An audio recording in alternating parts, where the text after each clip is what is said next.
Mel 2204, your pageant vlogger host. Subscribe.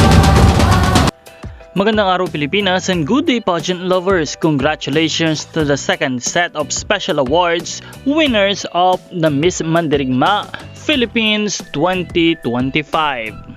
Our best in Mandirigma attire is none other than Juliana Pariskova Segovia. Best in production number, Lars Pacheco. Our best in casual attire, Mikay Bautista. Best in play suit, Mikay Bautista. Best in closed door interview, Tamira Willis. Best in gown, Cassie Pakulan.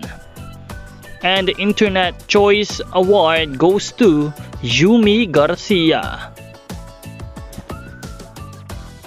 There you have it, ladies and gentlemen, at magbibigay pa po tayo ng update sa nagwawagi dito sa Miss Mandirigma 2025. Don't forget to like and subscribe. Maraming salamat sa panonood.